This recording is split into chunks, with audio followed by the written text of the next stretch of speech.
de hoy. Hoy inicia en Perú la Jornada Mundial del Enfermo. El cardenal Michael Czerny, enviado especial del Papa, y una delegación del Vaticano visitan a los pacientes de 3 hospitales públicos.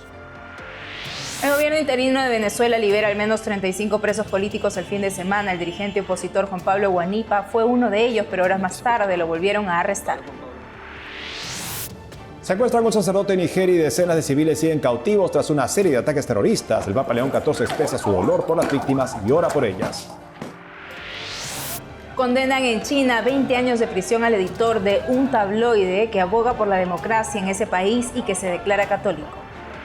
El Papa León XIV recibe en audiencia privada a una víctima de abuso sexual por parte de un sacerdote en Irlanda hace 40 años. Presentamos su testimonio estremecedor. Hola Natalie, un gusto comenzar la semana contigo. También contigo, Eddie, con nuestros televidentes, como siempre, desde los estudios en Lima, Perú. Gracias por acompañarnos en EWTN Noticias. Soy Eddie Rodríguez Morel. Bienvenidos, yo soy Natalie Paredes. En el día de Santa Apolonia empezamos las noticias desde Chiclayo, en el norte del Perú, diócesis de la cual fue obispo el Papa León XIV. Ahí inicia la Jornada Mundial del Enfermo, instituida hace 34 años por el Papa San Juan Pablo II, como un momento de oración, cercanía y reflexión de la Iglesia y la sociedad civil en torno a los enfermos. Con Chiclayo como sede de este gran acontecimiento, se pone de relieve la situación de la salud en América Latina, bajo el lema La compasión del samaritano, amar llevando el dolor del otro. El Papa León nos recuerda detenernos ante quien sufre y actuar como Cristo lo haría. Nuestro corresponsal en Perú, Abel Camasca, informa desde Chiclayo.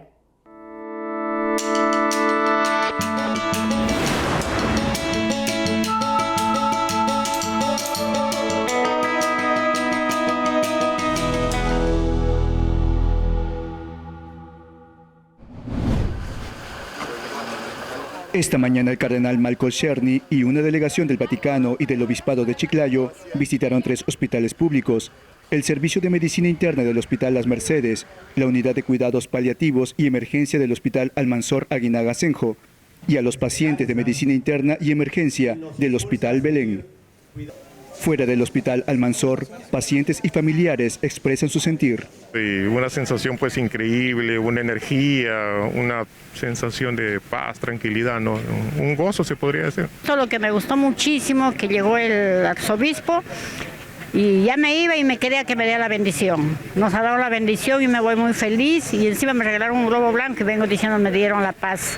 Yo soy un paciente neurológico, estuve un mes en coma. Estuve hospitalizado mucho tiempo acá en el Almanzor. Sufrí un TEC severo, traumatismo cráneoencefálico severo. Me desahuciaron 7 veces. Mi cuadro fue muy grave. Lo vi, quería que me dé la bendición, pero no se pudo dar, pero en otro momento será. Se siente una paz increíble, de verdad. El purpurado junto a la comitiva del Vaticano llevaron consuelo y esperanza a los enfermos y la bendición del Papa.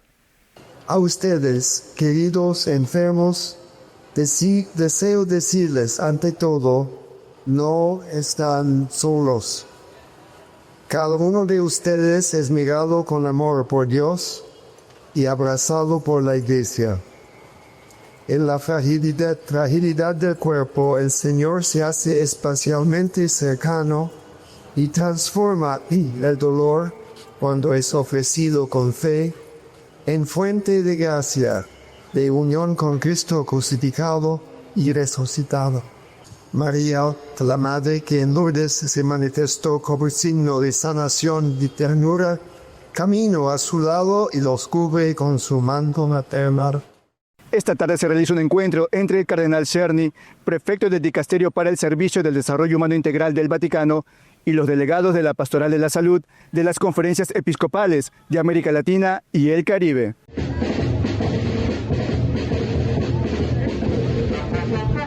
Anoche, el cardenal canadiense, representante del Papa, recibió un caluroso recibimiento al llegar a Chiclayo por parte de los feligreses de la diócesis, de la que fue obispo el Papa, y delegados de la Pastoral de la Salud. El obispo Monseñor Edinson Farfán compartió su alegría. Y recibirlo es recibir al mismo Santo Padre. Y esta alegría se manifiesta en la presencia de muchos fieles y delegados de grupos y movimientos diocesanos comprometidos con la pastoral de salud, como usted puede apreciar hoy.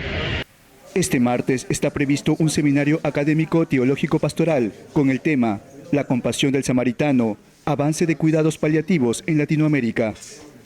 En Chiclayo, Abel Camasca, EWTN Noticias.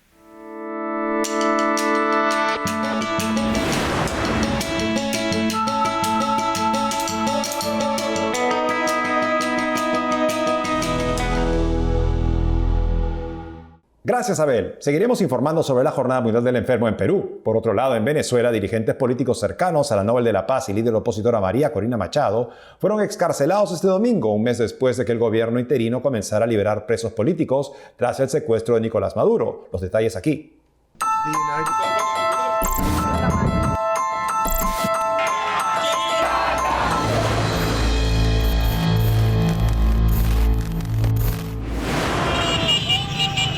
En una motocicleta y ondeando la bandera venezolana sale de prisión el líder opositor Juan Pablo Guanipa. Una sola hora detenido sin haber cometido ningún delito es una profunda injusticia. ¿Qué se puede decir de días, semanas, meses, años de gente detenida sin haber cometido absolutamente ningún delito? El único delito que hemos cometido es luchar por la libertad de Venezuela, luchar por la soberanía de Venezuela, luchar por la democracia de Venezuela.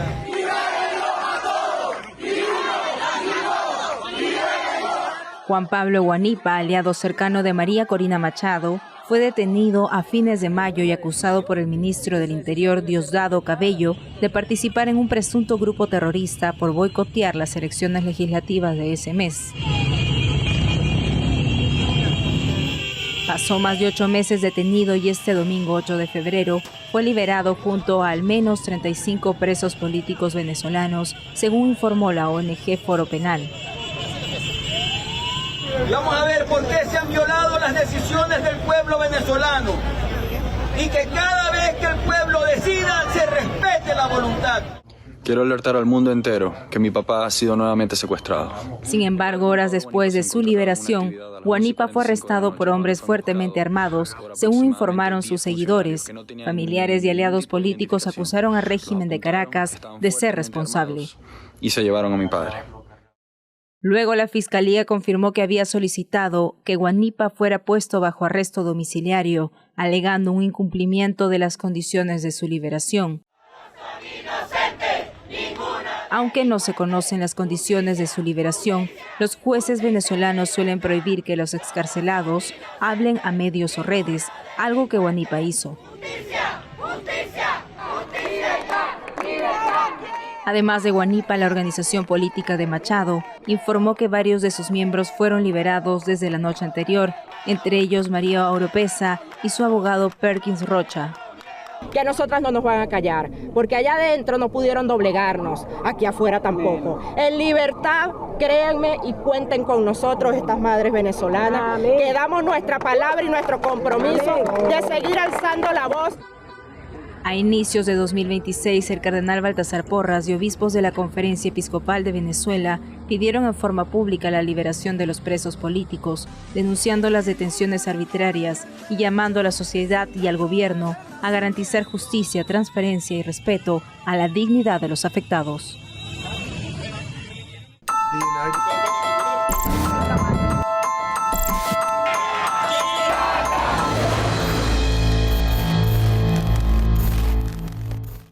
Y en Nigeria, la ola de secuestros no cesa. En la madrugada del sábado 7 de febrero, el padre Nathaniel Azuwaye, sacerdote de la Iglesia Santísima Trinidad, fue secuestrado junto a otras 10 personas por hombres armados en la comunidad de Carcu, informa la diócesis de Cafanchán. Durante el ataque, los hombres señalados como terroristas por los pobladores también mataron a 3 personas. La diócesis llamó a rezar por las víctimas. A esto se suman los últimos ataques de extremistas vinculados a terroristas del Estado Islámico que dejaron 162 muertos en 2 aldeas la semana pasada, reporta Associated Press. Un convento y una clínica católica están entre las entidades atacadas también. Sobre la violencia en Nigeria, el Papa León XIV se manifestó al respecto en su Angelus de este domingo. Escuchemos. Con dolor y preocupación he tenido noticias de los recientes ataques contra diversas comunidades en Nigeria que han causado graves pérdidas de vidas humanas. Expreso mi cercanía en la oración a todas las víctimas de la violencia y del terrorismo. Espero que las autoridades competentes continúen actuando con determinación para garantizar la seguridad y la protección de la vida de cada ciudadano. Este lunes fue sentenciado en Hong Kong a 20 años de prisión el defensor de los derechos humanos y católico declarado Jimmy Lai, reporta Así Prensa. Lai, de 78 años, editor del tabloide pro-democracia Apple Daily, fue condenado por violaciones a la seguridad nacional, según la ley china. También le adjudicaron otros cargos como fraude y reunión ilegal. Otros 6 colaboradores de Lai también fueron sentenciados, pero con penas más bajas. En octubre de 2025, el presidente de Estados Unidos, Donald Trump, abogó por la liberación de Lai ante el presidente de China, Xi Jinping, en un evento internacional. Durante la lectura de sentencia en el tribunal West Kowloon también se presentó el cardenal Joseph Zen, defensor de la democracia y de los católicos contra la opresión del gobierno comunista chino. En diciembre de 2025, Claire, la hija de Jimmy Lai, dijo a EWTN News que el encarcelamiento de su padre solo ha profundizado su fe y que quiere ser recordado como un fiel servidor de nuestro Señor. El Papa León XIV se reunió hace unos días en el Vaticano con una víctima de abuso sexual por parte de un sacerdote en Irlanda hace más de 40 años. Con Flynn entrevistó a David Ryan luego del encuentro con el Santo Padre. Veamos. David Ryan sale por una puerta lateral del Vaticano tras una reunión histórica. En una pequeña sala del Palacio Apostólico, se encontró con el Papa León XIV para contar su historia de cuando fue abusado sexualmente por un sacerdote en Irlanda cuando era monaguillo. Su sinceridad, su empatía. Él comprendió mi dolor, pero él no ha experimentado mi dolor. Sin embargo, sabe por lo que he pasado y lo que ha pasado en mi familia. Y es un hombre encantador. ¡Qué experiencia tan maravillosa! ¡Wow! Estoy muy contento de haberlo hecho. De verdad que estoy muy contento de haberlo visitado. No me callé. Le conté el abuso y le pregunté, ¿por qué estos sacerdotes siguen cometiendo estos actos? Su simpatía, su empatía hacia los supervivientes, hacia mí y mi familia, hacia mis amigos cercanos. Nos comprendió, se compadeció y fue sincero. Supe que estaba siendo sincero. Fue encantador y respiró profundamente muchas veces antes de responder una pregunta, lo cual fue interesante, verlo respirar tan profundamente. Pero fue bueno, fue muy bueno. Estoy muy feliz.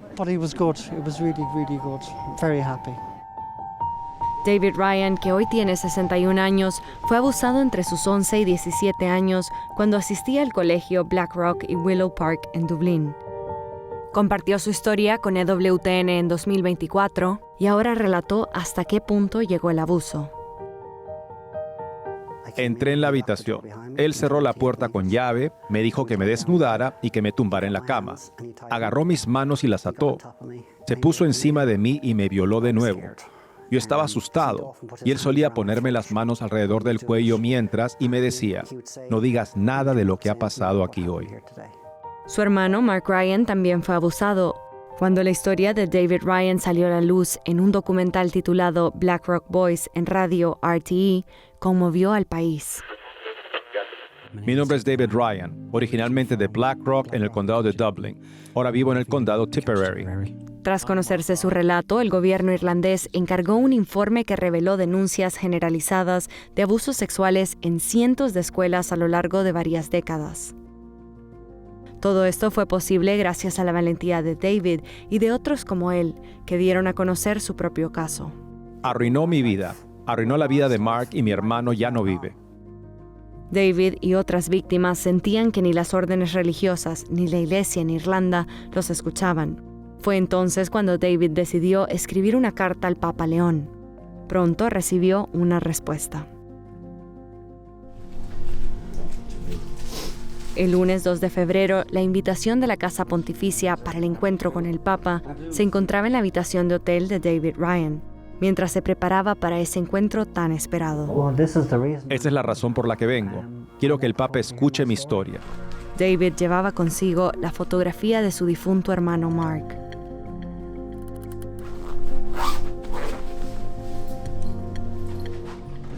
David fue acompañado por Deirdre Kenny, directora ejecutiva de One in Four, una organización benéfica irlandesa que ofrece asesoramiento y apoyo a adultos que han sufrido abusos sexuales. Aunque el Papa León ya se había reunido antes con víctimas de abuso en encuentros grupales, el Vaticano confirmó que David Ryan es la primera víctima de abusos que se ha reunido de forma privada y cara a cara con el Papa León XIV. Solo estoy intentando asimilarlo todo. Quiero decir, cuando Deirdre y yo caminábamos hacia el Vaticano, nos miramos y pensamos, está pasando, ha llegado el día. Después de la reunión, que duró casi una hora, el corresponsal de EWTN, Colin Flynn, habló con David Ryan para conocer qué sucedió durante este encuentro. Me puse de pie, salió el Papa y nos saludamos. Le estreché la mano. Él me estrechó la mano y me dijo, bienvenido David, gracias por venir. Y yo le respondí, gracias por permitirme venir. Es un privilegio. ¿Le pediste una disculpa de su parte? De hecho, le dije que quería una disculpa. Y lo primero que me dijo fue, David, lo único que puedo decir es que siento mucho tu dolor y tu sufrimiento. Lo que ha pasado, tu familia, lo que ha pasado Mark y los demás supervivientes. Puedo sentir tu dolor, pero no conozco tu dolor. Y me miró directamente a los ojos y solo dijo, lo siento mucho por ti. Y eso fue todo. Pero pude sentir como una energía que bajaba cuando me lo dijo, porque sabía que lo decía en serio, y es como otra experiencia para mí. Todavía estoy asimilando, todavía no puedo creer que haya estado ahí. Pensaba que este día nunca llegaría. Y cuando entraste, David, lo hiciste con la mentalidad de, quiero obtener respuestas de este Papa, estoy enfadado, quiero confrontarlo, quiero compartir mi historia. ¿Cuál fue tu intención al entrar? Oh, Colm, creo que lo has dicho todo, todas las palabras que yo quería decir. Entré con la idea de que, bueno, no iba a gritar, no tenía sentido hacerlo. Solo quería que escuchara mi voz, quería que escuchara mi historia, y él la escuchó. Se disculpó de una manera que no esperaba, y su empatía hacia mí fue algo tranquilo y sobrecogedor. Y no me contuve. Le conté que me habían violado 3 veces. No es algo agradable, pero muchos hombres tienen miedo de hablar de ello, y muchos hombres no lloran. Bueno, ahora yo soy uno de ellos. Puedo intentar hablar de ello. He llorado. ¿Cómo reaccionó David cuando le contaste exactamente lo que te había pasado, tal y como dices que hiciste sin ocultar nada? Pude ver cómo se quedaba sin aliento cuando se lo dije, y solo con verlo, se quedó boquiabierto. Y solo dijo, David, lo siento mucho. Cuando le contaste tu propia historia y lo que te había sucedido, pero también cómo esta ha sido la historia de tantas personas en Irlanda, tristemente, trágicamente, ¿tuviste la sensación de que él era consciente de ello o que era algo nuevo para él, de la magnitud del problema? ¿Cómo reaccionó al respecto? Se quedó impactado al saber cuántas personas habían sufrido abusos y que la iglesia lo hubiera ocultado durante tanto tiempo. Le pregunté por qué hacían eso, y él me respondió, David, todavía no tengo una respuesta para ti, pero la tendré en cuanto pueda. La mayoría de las víctimas nunca tendrá la oportunidad de reunirse con el Papa y compartir su dolor, pero David espera que su encuentro motive a otros a alzar la voz. ¿Cuáles fueron tus primeras impresiones tras reunirte con el Papa? Para ti mismo y para tu historia, por lo que has pasado, ¿cómo te sientes? Creo que fue muy impactante. Tenía que hacerse. Yo quería hacerlo y sin duda saqué algo de ello. Él escuchó mi historia. Lo he hecho por una razón, por otras personas, porque quieran dar un paso adelante y hablen sobre los abusos del clero, porque muchos hombres no hablan y lo callan. Y como le dije al Papa, no fue culpa mía. Me ha costado mucho tiempo reconocerlo. No fue culpa mía. Él negó con la cabeza y me dijo, no fue culpa tuya, David. Y eso realmente me impactó. Después me dio la mano y sé que él lo entiende. Ha sido lo mejor que he hecho en mi vida.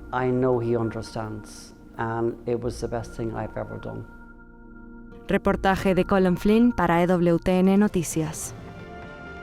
Hacemos una pausa y al volver, el Papa León XIV nombra al líder de los católicos bizantinos como superior de una histórica abadía cerca de Roma. En entrevista exclusiva explica qué distingue a los católicos del rito bizantino y cómo su tradición puede enriquecer la fe hoy. Regresamos con más noticias con Enfoque Católico.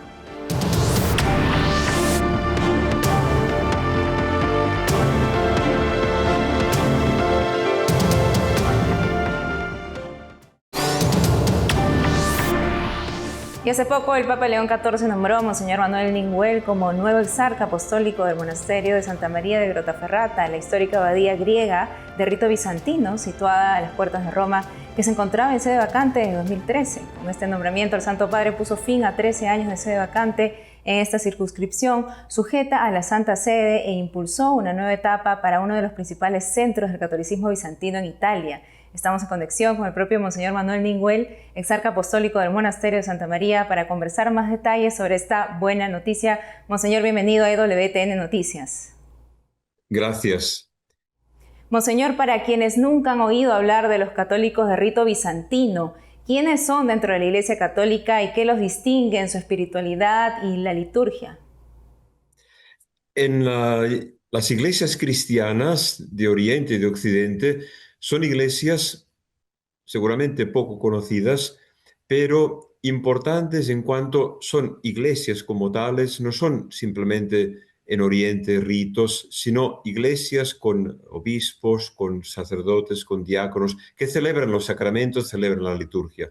Entonces, los cristianos de tradición bizantina son los cristianos que desde el origen han celebrado ligados, vinculados al imperio bizantino, el gran imperio que duró hasta el 1453, una tradición eclesial vinculada primero a la lengua griega y después vinculada a las lenguas de los lugares donde esa iglesia ha llegado como misión. Todas las iglesias orientales tienen una parte de esas iglesias que están en plena comunión con el obispo de Roma, con el Papa, y otra parte que no están en plena comunión con el Papa y normalmente son llamadas iglesias ortodoxas. Por lo tanto, de la tradición bizantina, una tradición, como les decía, de lengua griega, con una teología, una espiritualidad propias, una liturgia propia, hay dos partes, dos ramas, una parte que llamamos oriental católica o bizantina católica, en plena comunión con el Papa, con el obispo de Roma, y otra parte que llamamos bizantina ortodoxa, que no está en plena comunión con el obispo de Roma. ¿Y cómo explicar esa comunión con Roma, de estas comunidades que las une también al Papa, Monseñor? Sí, la ruptura de comunión, la división entre Roma y Bizancio tuvo lugar en el llamado, conocido Cisma de Oriente del 1054. A partir de ese momento, todo el mundo bizantino se separó de la comunión, rompió la comunión con la Iglesia de Roma. A partir del siglo XV, algunas de las iglesias de tradición bizantina ortodoxas volvieron a la comunión con el obispo de Roma, redescubrieron el sentido eclesial, comunitario, teológico que tiene el estar en comunión con el Papa, con el obispo de Roma. Por lo tanto, fue a partir sobre todo del siglo XV en el que algunas iglesias reencontraron la plena comunión con la Iglesia de Roma. Monseñor, y ahora usted ha sido nombrado nuevo exarca apostólico. El monasterio de Grotaferrata tiene más de 1000 años de historia. ¿Qué papel ha jugado en la relación entre Oriente y Occidente dentro de la Iglesia también? Sí, el monasterio de Grotaferrata ha sido fundado el año 1004, por lo tanto 50 años antes de ese cisma de Oriente del que hablábamos hace un momento. Este hecho, la fundación de un monasterio 50 años antes del cisma, sitúa a Grotaferrata en un lugar privilegiado, seguramente, de diálogo con los hermanos ortodoxos. Es decir, el monasterio existía antes de la división, por lo tanto, hoy, en el momento eclesial que estamos viviendo, puede, y estoy convencido que tiene que recuperar ese lugar de diálogo, de encuentro con los hermanos de las iglesias ortodoxas. ¿Y cómo recibe usted ahora esta misión? ¿Cuáles cree que van a ser los principales desafíos pastorales que va a tener? He recibido el nombramiento del Papa con un poco de temblor también, pero con fe y esperanza. El Papa ha tenido la confianza de nombrarme exarca apostólico y superior igúmeno del monasterio de Grotaferrata, Y eso para mí es muy importante. En este momento en el que en nuestro mundo, momento de divisiones, de guerras, de ruido, Grottaferrata como monasterio y como monasterio geográficamente está a las puertas de Roma, un lugar también muy especial, un lugar muy bello. Grottaferrata puede ser, o tiene que ser, un lugar decía hace un momento, de diálogo, de acuerdo, de encuentro, de acuerdo, también de silencio, de oraciones, un lugar en el que hombres y mujeres puedan acudir para orar con los monjes, para orar solos, en silencio, para reencontrarse a sí mismos. Un lugar, el monasterio tiene que ser un lugar de puertas abiertas, es decir, el monasterio siempre, a veces hemos hablado de la clausura de los monasterios, pero los monasterios es importante que tengan las puertas abiertas hacia el hombre y la mujer de hoy, necesitados de un lugar de silencio, de encuentro, de gratuidad. Creo que esto es muy importante, que Grottaferrata sea también eso. Seguro que así va a ser, Monseñor, y bueno, vivir esta experiencia también va a ser algo maravilloso para nuestra fe. Monseñor Manuel Nin Nguyen, muchísimas gracias por la entrevista. Gracias a ustedes, de verdad. Amigos, esto ha sido todo por hoy. Gracias por haber estado con nosotros. Saben que pueden seguirnos en las redes sociales, también de lunes a viernes a las 12 del mediodía, hora de Miami, en Radio Católica Mundial, y su programa Más que Noticias, con un servidor. Hasta entonces.